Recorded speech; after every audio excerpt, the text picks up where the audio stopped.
Malbang, ladies and gentlemen. I'm Hiral Dadia. We have with us Mr. Siraj Hussain, former Agriculture Secretary, promoter at Arcus Policy Research, joining in. Welcome to the show, Mr. Hussain, and a pleasure to speak to you and always get insights and learn from you as well. Mr. Hussain, my first question coming to you is overall, seeing what's happening across what COVID did do to different economies, with inflation being a concern not only in India, across the world, what's your view on the economy, firstly? I think like other global economies, even those in the developed countries, Indian economy is facing a lot of headwinds. And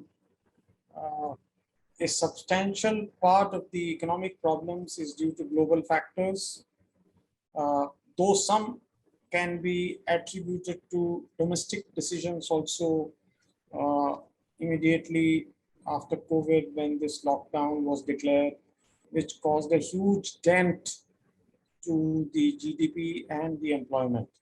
But on the whole, we can say that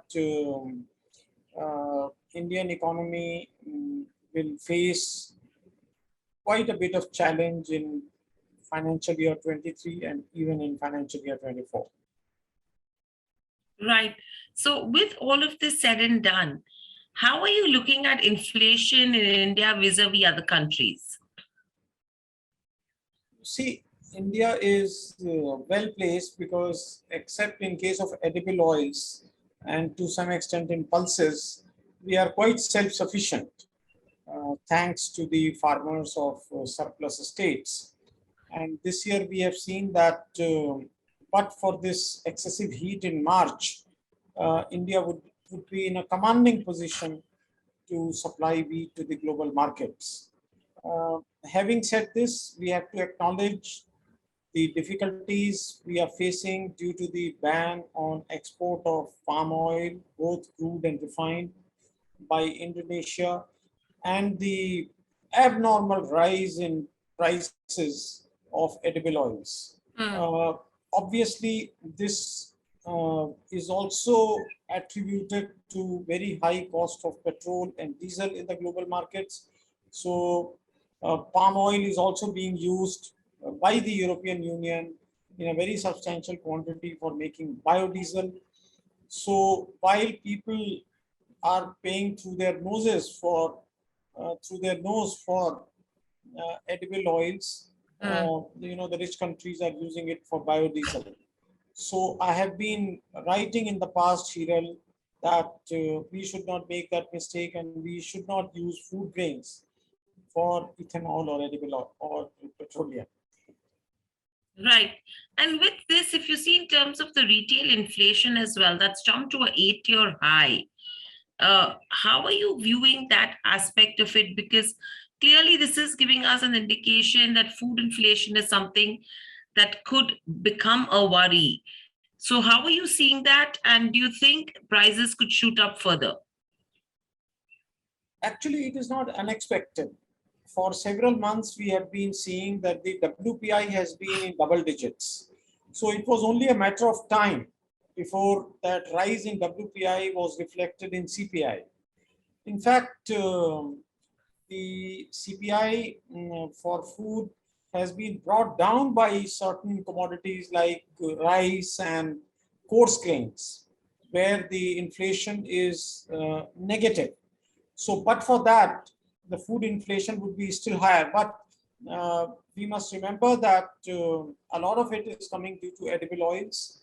And if the Russian aggression against Ukraine comes to an end, then maybe we will see cooling down of prices. But I'm sure that Indian diplomats are working very hard in Indonesia and Malaysia to negotiate some kind of waiver on export of edible oils to India. If that happens, then I think our supply line will get refurnished and we can see some moderation in prices. Also, we find that there is some kind of shortfall in rains in other countries which supply edible oils like Argentina.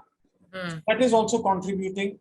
On the whole, we can say that inflation is likely to remain above 6%. That is beyond the RBI's mandate.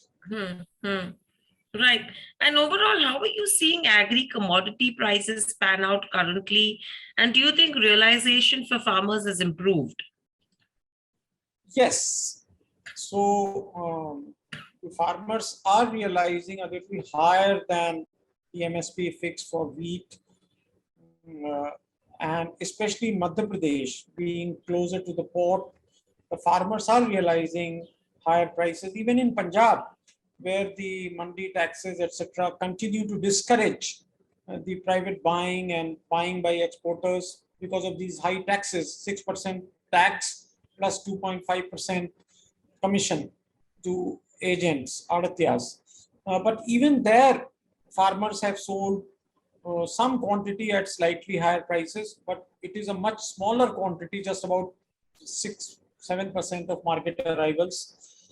So, in fact, we should remember, Hiral, you would recall that during the farmers' agitation, the mainstream media and politicians and commentators were blaming Punjab for all the ills of Indian agriculture, from pollution of waters and water table, this, that, and the other. And now it is Punjab which has come to the rescue of the country by providing food security. So Punjab and Haryana have provided such a substantial amount of wheat to the central pool that one shudders to think what would have happened if they had not procured for the central pool. Also, Hiral, we should remember that chana prices are continuing to rule below MSP, and the government has not lifted the stock restrictions, the EC Act limits, the future trading in chana. So sometimes when required, the government policies come very quickly, restricting trade. But when the situation eases, we find that even in the past, the government policies have been slower to react. And that is what we are seeing in case of chana also. Right. And overall, there's a lot of banter saying that the Indian farmers are not willing to sell their products to the center as they're being offered better prices for their crops for private traders. If this is the situation, do you think it could be a big concern? You see, this year it may not be such a big concern, even though, as I have written with Shweta Saini in my pieces in the print, the wire, and the money control, with the procurement not touching even 20 million tons. Our worst case scenario, we had projected 3 scenarios. Our worst case scenario was 25 million tons. But we have not reached even 20 million tons. So the government's ability to cool down market prices by selling wheat under open market sale scheme will be limited. So if the prices due to global factors and other domestic factors continue to rule high, I think the government's ability will be limited. But having said this, I must mention, I have written about it, but media has not picked it up. The government is already discouraging export of wheat in some ways. So the movement of wheat by railway rakes has been restricted to only 1 rake a day from major wheat producing regions. And the booking fee has been increased from 50,000 rupees to 5 lakh rupees. Wow. So the government is already aware of the emerging situation, and they have taken steps without saying it in so many words. They have taken steps to moderate the exports. One problem is that the government has no means of knowing what is the quantity of wheat which is being contracted by private trade. There is no means of knowing that. So that is a problem. Right. So overall, in terms of basic data as well that I was reading, it appears that by April 23, the central pool may have less stock than the buffer norm of 74.6 lakh metric tons in terms of wheat. So what's the impact of it that we could see? See, Iran food inflation is already in wheat inflation is already in double digits. But for coarse cereals and rice, the food inflation would have been even higher. Now there are 2 uncertainties. One is the monsoon. Mm. If monsoon is normal, we will have good production of rice. So we'll be fine. In some states, the government will substitute wheat for rice.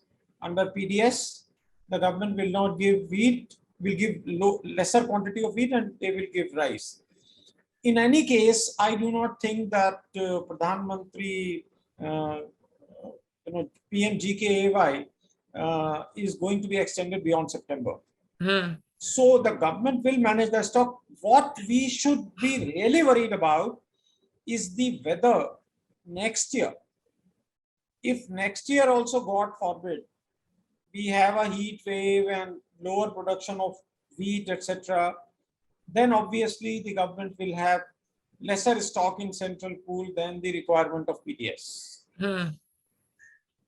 Right. So when you're talking of exports as well, lately overall the export share over in terms of global exports of India and rice has increased to almost 40% in FY22 from what we were at 22%. Wheat has increased to a 5% from a 0.3%, as well as sugar has increased to almost 11% from a 3.4%.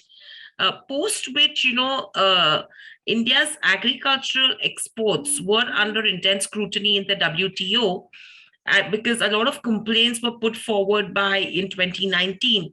What's the impact of it? Do you think that's something which could impact our exports overall? See, when the global prices are high, then export of agricultural commodities for India is without a subsidy. So when the exports are without a subsidy, there cannot be any challenge in WTO. The challenge comes when we provide subsidy on exports. So this year, for example, for export of wheat and sugar, there is no subsidy which is being provided by the government. That is because of higher global prices. Global prices are higher than national prices, domestic prices. In some years, 17, 18, 18, 19, for example, the sugar exports were subsidized by the government by giving several incentives. So that is what was challenged by Australia, Brazil, and other countries. So as of now, some people in the government have talked about WTO's restrictions and all that, but I have written about it in my article in Money Control with Shweta Saini that there is no reason that our wheat exports will be challenged because they are going on private account. They are not being subsidized by the government. So they cannot be challenged. Got it. And overall, from an India perspective, since very long, there have been a lot of emphasis with regards to reforms in various sectors. For quite some time, agriculture has been in focus as well. And everyone is of the opinion that reforms are needed in the agricultural sector. And clearly, the pandemic has made it clear that, agriculture sector is something, which has actually been in survival mode or probably much better than that during that pandemic phase. What would you have to say in terms of the reforms that would be needed in the agricultural sector, according to you? Actually, reforms is a continuing process. The 3 farm laws, gave an impression to the country as if the center can drive the reforms in agriculture. So reforms are continuing. For example, the government of Madhya Pradesh incentivized the export of wheat by declaring that it will not attract any mandi fee, etc.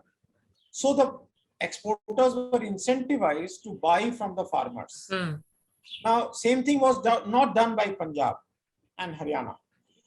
So the point is that if a state wants to undertake any reforms in the agriculture sector, it is free to do it. And there are many reforms which have actually taken place. But here we must remember that India's surpluses of agricultural commodities are marginal. While we are talking, over the next 2 weeks, you will see that the textile industry will put pressure on the government to restrict the export of cotton. And for all you know, the government may agree with them and put a ban or impose an export duty. So because our surpluses are marginal, we are not a very reliable and long-term exporter of most commodities. In some years we have surplus, in some years we don't have surplus. So we have to remember in case of agricultural situation that we are not yet a highly surplus economy. Right. So what, according to you, overall is needed, in terms of a pressing matter, what the government should be looking at from an agriculture perspective? The government knows it better than any one of us. First of all, the government's first concern would be to manage the coming Kharif crop. Because if there are any areas, any patches of lower monsoon rains, then some steps have to be planned in advance to see that seed is available for alternate crops, water is used more prudently, techniques are used which will save water. For example, direct seeding technique in Punjab is being promoted by the new government of AAP. So there are several things which have to be done for this coming Kharif. Now, as far as long term is concerned, we are still waiting. You are still waiting for the setting up of the committee, which was promised by the Prime Minister himself to look into farm issues. That committee was announced in November, if I remember correctly, in November. So we are all waiting for that. Right. So yes, there are a few steps that the government has taken, few steps which need to be taken, but overall seems we are in a much better shape than we were earlier. Thank you, Mr. Hussain, so much for joining us on the show. Always a pleasure to hear your views, get insights from you. Thank you. Stay safe. And again, wishes to your mother as well. Thank you. Thank you so much. Subscribe to our YouTube channel for in-depth interviews of India Inc. and press the bell icon so that you do not miss our updates.